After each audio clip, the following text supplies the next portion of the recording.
Hey guys, so today we're going to be modifying the AFC housing, and we're also going to be cutting down the fuel plate to make it into a zero plate. So this is a virgin truck, it's never been touched before. So you see right here, that's an anti-tamper screw. Now the best way to get this off is to take a little grinder, cut a slot in it, and then smack it a few times and then turn it out just like a normal flathead. Kind of like, sorry, the light there, just like that one right there. The other two are those 8mm, 1 and 2, and they also hold down the pump shut off. Then we're just going to take off this boost reference line just at the back there, and that's about it. What I'm gonna do is, because I don't have a grinder here, is I'm just gonna smack this with the sharp bar a few times and it should snap it loose. Right, guys, so as you can see, I kind of just put a little notch in it there with the pry bar, a sharp pry bar. I had to whack it a few too many times though. It's got a bit of a French curve to it, so you're gonna want to replace that anyway instead of messing around with this every time. So I'll pull the AFC housing off now.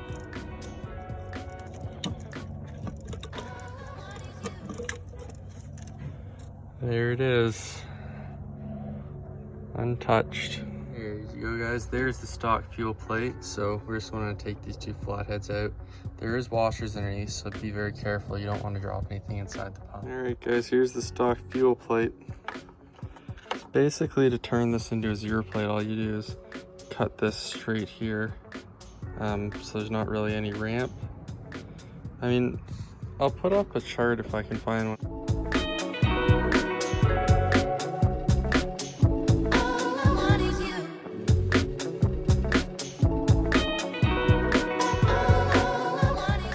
Can kind of, I think if you ramp it a little bit, you can kind of make it into like a number 5 plate, but there is some different options.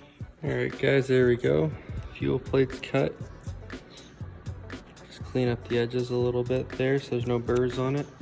The old Milwaukee doing its job.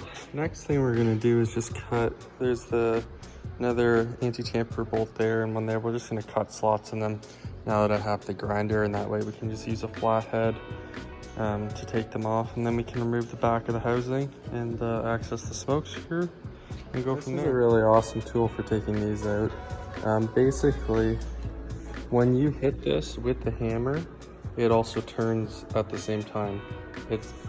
They're great for this. This is what it looks like with the cover off the back there. Sometimes the diaphragm sticks a little bit to this side, so just be careful when you're pulling it off that you don't tear it. What we're gonna do is take this bolt or this nut off here. So guys, pulled this off here, the diaphragm off, nut washer. There's a spring under here. That's your star wheel that people talk about when you take that hex plug out there. Tighten that up, and I believe, well actually, not I believe, I know for a fact this one's never been messed with just because it had all the tamper-proof bolts and whatnot on it. You guys, now that we have the back off here, what we're gonna do is undo this retainer right here.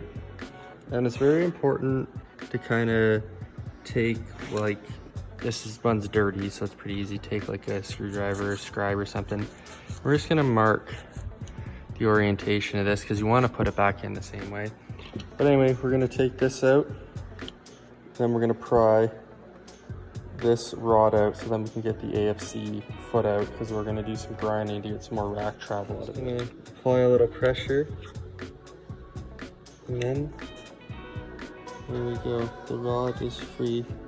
Now there is a little washer that goes underneath there. You can see it's about to fall out, so remember to put that back in. And then there is a little O-ring on there, so kind of inspect that. I'm sure it's fine. AFC foot is out. We just want to remember that which direction this went in. So I usually just set it on top and take a picture of it. But what we're gonna do, I believe, I have to Google, but I believe 2mm. We're gonna grind off the end here, that way we can get some more. So we have the foot trimmed. I think it's about 1/8 of an inch or 2mm or something. I didn't measure it, but it doesn't matter if you cut it a little too much. There you go, you can kind of see the thickness of it. A little warm, so I'm not gonna pick it up, but that's that. We're gonna reinstall it. So we got that all back installed there. You can see that there's a little spot that you put the foot in. Oh, maybe you can't see if I move my big damn hand out of the way. Anyway, we're all installed. Our next step, we need to find some flat washers.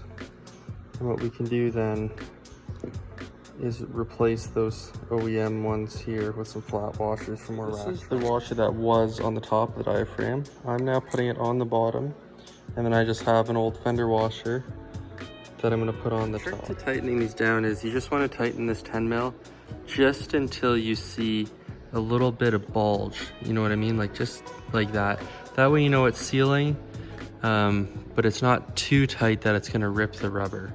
So it's kind of a feel thing for this. What we're gonna do is we're gonna adjust the quote unquote smoke screw, which is at the back here. Just took those 2 bolts off, which held the cover on. So the way I'm gonna do it is you loosen this 10 mil, and then you just get an Allen wrench and you adjust this.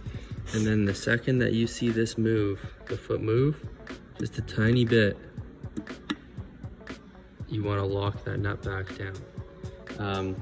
I'm sure there's other ways of doing it, but this is just the way I was told to do it.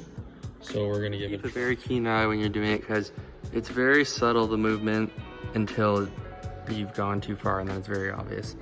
You can also leave this cap off if you wanna do some tuning on your truck, like kind of on the fly. Like this cap doesn't have to be on all the time when you drive.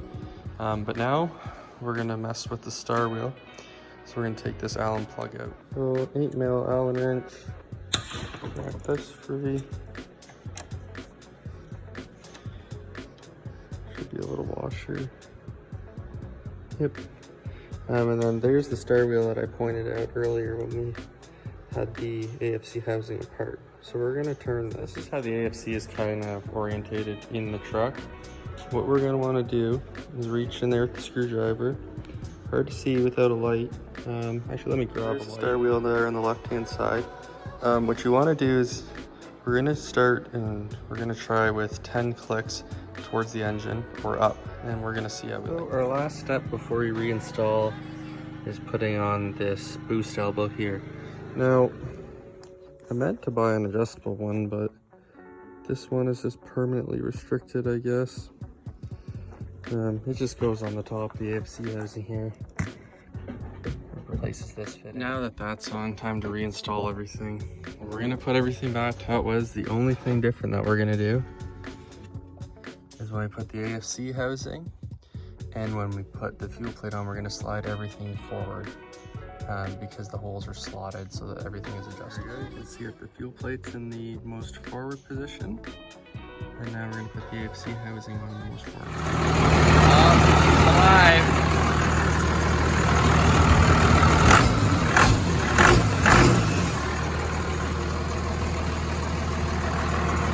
That's gonna about do it for today. If you're wondering why I have the intake off, it's because I'm gonna be attempting to do Governor Springs next and hopefully make a video on that. But once that's all done, we can take it for a little drive and see how it is. But anyway guys, thanks for watching. Remember, like, comment, subscribe.